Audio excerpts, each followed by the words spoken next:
الحمد للہ رب العالمین والصلاة والسلام علی سید الاولین و سید الآخرین وعلی آلہ و اصحابہ اجمعین اما بعد اعوذ باللہ من الشیطان الرجیم بسم اللہ الرحمن الرحیم۔ معزز ناظرین گرامی السلام علیکم ورحمۃ اللہ وبرکاتہ۔ ہفتہ وار درس قرآن کے ساتھ حاضر خدمت ہوں۔ سورۃ یوسف پڑھ رہے ہیں۔ پچھلی جو آیت مبارکہ تھی اس میں آیت نمبر 44 میں ذکر کیا گیا تھا خوابوں کا۔ اصل میں تو یہ خواب کا ذکر چل رہا ہے، لیکن جب بادشاہ نے اپنے درباریوں سے پوچھا کہ وہ مجھے خواب کے بارے میں بتائیں تو ان کا جو جواب تھا وہ آپ سماعت فرمائیں آیت مبارکہ میں، پھر میں اس کی اور اس سے آگے والی آیت کی تشریح کروں گا۔ قالوا أضغاث أحلام وما نحن بتأويل الأحلام بعالمين وقال الذي نجا منهما وادكر بعد أمة أنا أنبئكم بتأويله فأرسلون۔ بادشاہ نے جب اپنے سرداروں سے پوچھا کہ بھائی ذرا بتاؤ اس خواب کی تعبیر کیا ہے، تم میرے مشیر ہو، تم میرے وزیر ہو، تم میرے مصاحب ہو، میں آپ سے رائے لیتا ہوں۔ تو انہوں نے کہا یہ خواب جو خیال و پریشان ہیں ان کی آپ پرواہ نہ کریں، اور ہم ان خوابوں کی تعبیروں کو بھی نہیں جانتے۔ تو ہم خواب کی تعبیر کے موضوع پر اس وقت بات کر رہے تھے۔ میں نے گزارش کی کہ جس طرح حدیث میں آیا ہے اسی طرح موجود نفسیات کی ریسرچ بھی اسی طرح کہہ رہی ہے کہ جو خواب ہیں اس میں تقریباً 1/3 جو انسان کے اپنے خیالات جو عام طور پر اس کے خیالات ہوتے ہیں ان کی بنا پر ہوتے ہیں، خواہشات کی بنا پر ہوتے ہیں، 1/3 اس کے جسمانی عوارض اور جو اس کے کیفیات ہوتی ہیں ان کی بنا پر ہوتے ہیں، اور 1/3 وہ ہیں جن میں سے کچھ شیطان کی طرف سے اور کچھ اللہ رحمان کی طرف سے ہوتے ہیں۔ تو اس میں یہ سمجھیے کہ جو آخری 1/3 ہے اس میں 15% جو ہیں وہ شیطان کی طرف سے اور 10% فرشتوں کی طرف سے ہوتے ہیں، اور یہ جو 10% ہوتے ہیں یہ وہ خواب ہیں جن کی تعبیر بامانی ہوتی ہے اور سچے ہوتے ہیں۔ شیطان کے خواب عام طور پہ وہ پرووکیٹو ہوتے ہیں، خواہشات کے اظہار کے لیے، تصدیق کے لیے ہوتے ہیں تاکہ آدمی کو برائی کی طرف راغب کیا جائے، خواب بھی آئے، خیال بھی آئے، اس کے دماغ میں بیٹھ جائے اور پھر وہ عمل کرے۔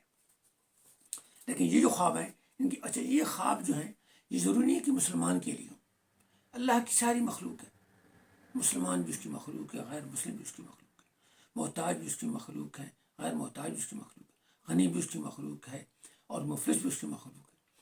تو یہ دیکھیے یہ جو بادشاہ تھا غیر مسلمان تھا، اس سے فرعون مسلمان نہیں تھا، اور جو انبیاء کا خواب تھے، حضور حضرت عائشہ کی روایت ہے کہ حضور کے سارے خواب سچے ہوتے تھے، اولیاء کرام کے خواب سچے ہوتے ہیں، انبیاء کے بھی خواب سچے ہوتے ہیں۔ میں نے کہا وہ جو 10% ہیں وہ جو آخر میں ہمارے بچ جاتے ہیں 33% میں سے، تو ان میں سے یہ جو ہیں 10-15% جو ہوتے ہیں یہ خواب اللہ کی طرف سچے ہوتے ہیں۔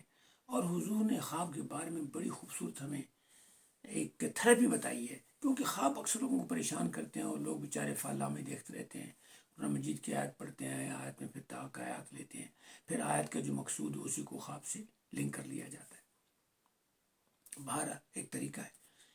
اسلام میں جو خواب کا ذکر تھا اس لیے اسلام کے علماء نے باقاعدہ خواب کو ایک علم بنایا ہے اور اس کے بارے میں اسی طریقے کے اوپر کتابیں لکھی ہیں کہ بھئی آپ اندازہ لگاتے وقت ہم کہہ سکتے ہیں کہ آپ ایجوکیٹڈ گیس لگائیں۔ اس کی جو کتاب اچھی مشہور ہے وہ ہے ابن سیرین کی تعبیر الرؤیا، اور علامہ عبدالغنی نابلسی کی ہے تعبیر المنام، یعنی خوابوں کی تعبیر۔ پھر اور علماء نے بھی لکھی اور خواب نامے اور اس قسم کی کتابیں عام طور پہ پہلے تو بہت ملتی تھیں، اب ذرا کم ہو گئی ہیں۔ تو حضور اکرم صلی اللہ علیہ وسلم اپنے صحابہ کرام سے خواب کے بارے پوچھتے، آپ خوابوں کی تعبیر ارشاد فرماتے، حضرت ابوبکر صدیق ارشاد فرماتے اور صحابہ کرام بھی ارشاد فرماتے۔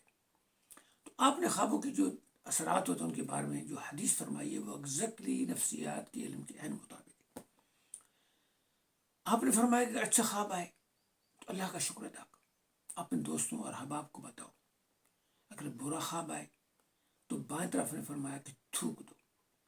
تھوکنے کا مطلب یہ ہے کہ آپ نے خواب کی ساری حقیقت کو بالکل ہی نکال دیا، اور بائیں طرف تھوکنے کا مطلب ہے آپ نے بالکل ہی اگنور کر دیا۔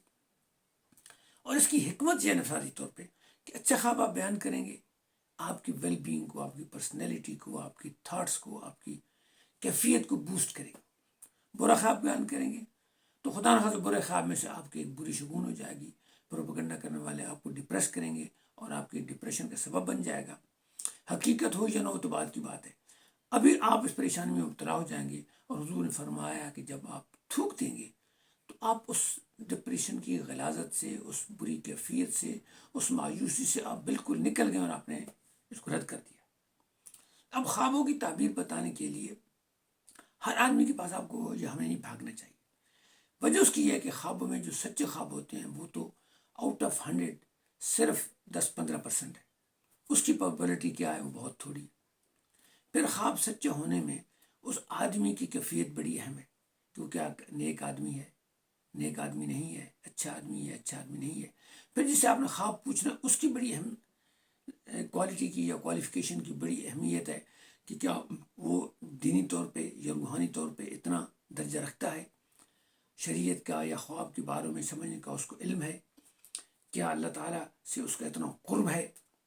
پھر خواب بتانے والوں کو بھی پتہ ہونا چاہیے کہ جو خواب دیکھ رہا ہے وہ کیسا فرد ہے، کیا وہ جنونی ہے، کیا وہ سمجھدار ہے، کیا وہ مذہب پر یقین کرنے والا ہے، کیا وہ پارسا ہے. تو پھر ان سارے فیکٹر کو ملا کے جب آ کے آپ کی تعبیر بنے گی اور سمجھ ہوگی. اور اس تعبیر میں بھی اللہ تعالیٰ کی نعمت، یعنی اللہ تعالیٰ کا الہام اور اللہ تعالیٰ کے تھوڑا سا یعنی ایک قسم کی رہنمائی بہت بڑی اہم چیز ہے. کیوں؟ یہی وجہ ہے کہ سائنس خوابوں کو نہیں مانتی کہ ہمارے پاس اس کی نہ آنے کی رہنمائی ہے اور نہ اس کی تعبیر کرنے کی رہنمائی ہے اور نہ آنے والے ہاتھ کا صحیح پتہ چل سکتا ہے. تو یہ تھا اسلامی نقطہ نظر خواب کا.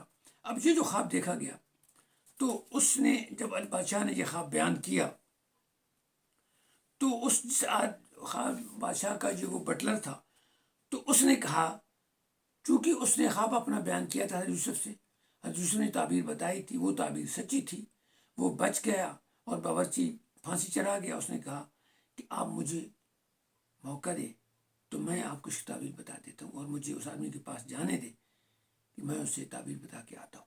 لیکن اس کو پھر یاد آ گیا حضرت یوسف، حالانکہ پہلے آپ نے کہا تھا کہ مجھے بتانا، لیکن آپ نے بتایا نہیں. تو پھر وہ حضرت یوسف علیہ السلام کے پاس گیا اور ان سے گزارش کی. اس کا ذکر اگلی آیت مبارکہ میں. سماعت فرمائیں اگلی آیت مبارکہ.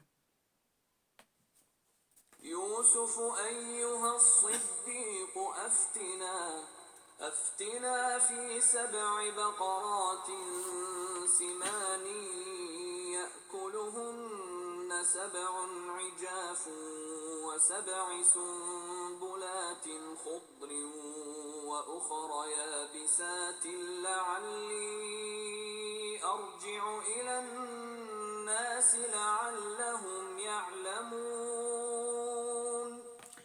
وہ جب حضرت یوسف علیہ بادشاہ نے اس کو اجازت دے دی، کیونکہ بادشاہ خود محتاج تھا. میں نے بتایا نا کہ بعض علماء نے کہا ہے کہ حضرت یوسف پر یہ زیادہ جو مدت آ گئی تھی وہ یہ تھی کہ آپ نے عزیمت کے خلاف اس سے مدد کہا تھا. تو میں نے کہا تھا کہ جو علماء نے کہا نہیں، اس کا مقصد یہ نہیں ہے، بلکہ آپ کو مزید ٹریننگ دینی تھی. اور پھر اس وقت کا انتظار تھا کہ جب بادشاہ خود آپ کا محتاج ہوتا، خود طلبگار ہوتا، خود آپ کو ڈھونڈتا. اور یہ وہی وقت آ گیا. اسے خواب آیا، تعبیر بتانے والا کوئی نہیں تھا. اس کے جو بٹلر تھا یا اس کا جو خدمت گزار تھا، اس نے کہا کہ میں جا کے بتاتا ہوں. وہ آپ کے پاس جیل میں آیا، اس نے کہا یوسف اے صدیق، ہمیں اس کا تعبیر بتا، ہمیں فتویٰ دے، ہمیں فیصلہ دے کہ 7 موٹی جو گائیں ہیں وہ کھا رہی ہیں اور ان بڑی کمزور پتلیوں کو، اور 7 بڑی خوشیں ہیں بھرے ہوئی ہیں دانوں کے ساتھ، اور اس کے بعد بالکل خشک ہو جاتے ہیں. اور مجھے بتاؤ تاکہ میں لوگوں کو بتاؤں، کیونکہ لوگ اس کا انتظار کریں. اس مقصد تھا کہ بادشاہ انتظار کر رہا ہے، میں ان کو بتاؤں اس کی کیا تعبیر ہے. اب حضرت یوسف علیہ السلام چونکہ آپ کی نبوت کا اظہار ہو چکا تھا، آپ لوگوں کو تبلیغ کر رہے تھے. اب اللہ تعالیٰ نے اس سبب کے ذریعے آپ کا جو رابطہ تھا بادشاہ کے ساتھ کرنا تھا، اور بادشاہ کو آپ کی اہمیت بتانی تھی، اور آپ کی دعوت تبلیغ اور اسلام کو اشکارا اونچے لیول پہ کرنا تھا تاکہ سب لوگ اس کو مان جائیں. تو یہ اس کا موقع تھا. تو آیت مبارکہ آپ کی جو آپ نے تعبیر بتائی وہ آپ سماعت فرمائیں. اور بڑا ربط ہے تعبیر میں اور خواب میں. یہی طریقہ ہے ہمارا خوابوں کی تعبیر بتانے کا. اب سماعت فرمائیے آیت مبارکہ. قال تزرعون 7 سنين دأبا فما حصدتم فذروه في سنبله قليلا مما تأكلون. اب آپ نے فرمایا کہ بھئی تعبیر میں تمہیں بتاتا ہوں کہ تم 7 سال خوب تمہارے فصل ہوں گے، زراعت خوب ہوگی، بارشیں خوب ہوں گی، فصل بہت بھر جائیں گے، اور پھر اس کے بعد 7 سال جو ہوں گے بڑے سخت ہوں گے، یعنی قحط آ جائے گا، اور تم کیا کرو گے کہ جو کچھ تمہارے پاس ہے اس میں سے بہت تھوڑا بچ جائے گا، سارا تم استعمال کر چکو گے. یعنی جو زراعت تھی لگاتار 7 سال لوگوں نے پرواہ ہی نہیں کی، کوئی ذخیرہ نہیں بچایا، کوئی تصور بھی نہیں کیا کہ ہمارے ساتھ سختی ہوگی. پھر جب سختی آئی تو پہلے سال کا زیرہ سونا ختم ہو گیا، دوسرے سال میں تھوڑا سا وہ بھی ختم ہو گیا، پھر تیسرے سال کا جو کہا تھا بہت ہو گیا. پھر اتنی حالت ہو گئی تھی کہ لوگوں نے اپنے آپ کو غلام رکھنا شروع کر دیا، اور سارا کا سارا ملک گروی ہو گیا. اس کی تفصیل انشاءاللہ میں بعد میں بتاؤں گا جب ہم پہنچیں گے اس موقع پہ. تو فرمایا کہ یہ آپ کی تعبیر ہے، اور پھر فرمایا کہ یہ 7 سال بڑے اچھے، پھر 7 سال بڑے خوفناک، تکلیف دہ، قحط میں تمام ذرا ختم ہو جائیں گے. پھر کیا ہوگا؟ اگلی آیت میں ثم یاتی من بعد ذلك ثم يأتي من بعد ذلك عام فيه يغاث الناس وفيه يعصرون. پھر فرمایا کہ اس کے بعد پھر ایک اور سال آئے گا جس میں بہت بڑے فصل ہوں گے اور بہت فصل پیدا ہوں گے، اور لوگوں کی جو پچھلی تکلیف تھی وہ دور ہو جائے گی، اور پھر اس میں بڑے وہ نچوڑیں کے مطلب بہت ان کو خوشحالی آ جائے. جب یہ اچھا دیکھیں، یہ تعبیر جو ہے بظاہر جو بڑی موٹی تازی گائیں ہیں وہ اچھی بارشیں، اچھی فصلیں، پھر جو کمزور گائیں پہلے ان گایوں کو کھا رہی ہیں، وہ قحط ہے کہ لوگوں کے پاس ذخیرے ختم ہو جائیں. یہ اس کا یعنی اس کا تھا. پھر یہ تھا کہ اس میں یہ تعبیر تھی. اب یہ تعبیر عجیب غریب تھی، آپ نے بتا دی اور اس نے بادشاہ کو بتا دی، اور مسئلہ یہ تھا کہ یہ تعبیر ایسی تھی، سچی ہے یہ جھوٹی ہے، اس کے بارے میں کہا جا سکتا ہے، کوئی بندہ اس کا فائدہ کرنے والا نہیں تھا. تو اب یہ وقت آیا کہ اللہ تعالیٰ نے یوسف کے اعتماد کو، ان کی جو غائب ہے نا قوت، اللہ تعالیٰ نے ان کو بطور نبی علم دیا تعبیر کا، اور اس پہ یقین تھا اللہ کا. تو وہ تو اس کو اس طرح سمجھ لیتے جس طرح کہ ہمارے سامنے کوئی چیز موجود ہے. تو اس طرح کا یقین تو کسی میں تھا ہی نہیں. تو لوگ انتہائی مخمصے اور پریشانی میں تھے. اور جب بادشاہ کو یہ تعبیر پہنچی تو وہ بڑا اس کو بھی لاجک لگی کہ بھائی یہ بات تو بڑی سینسیبل ہے.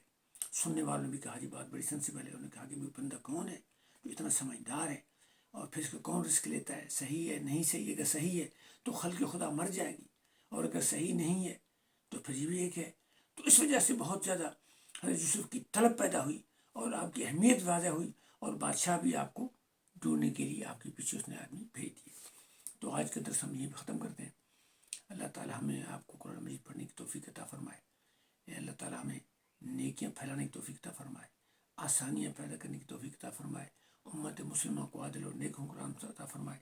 ہمارے گناہوں کو معاف فرمائے، اور ہمیں اسلام کا صحیح نمونہ بن کر لوگوں تک تبلیغ کرنے کی توفیق عطا فرمائے.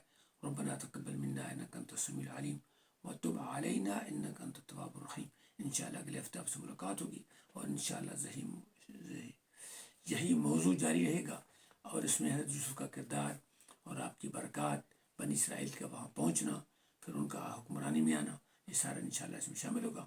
سورہ یوسف بہت خوبصورت ہے، جس میں انسانی زندگی کے تمام ادوار کا بڑا خوبصورتی کے ساتھ احاطہ کیا گیا ہے، اور انسانی مشاکل کا اور مسائل کا نہ صرف پیش کیا گیا بلکہ حل بھی بتایا گیا ہے. اللہ تعالیٰ آپ کو اور مجھے قرآن مجید کو پڑھنے اور سمجھنے کی توفیق عطا فرمائے. والسلام علیکم ورحمۃ اللہ وبرکاتہ.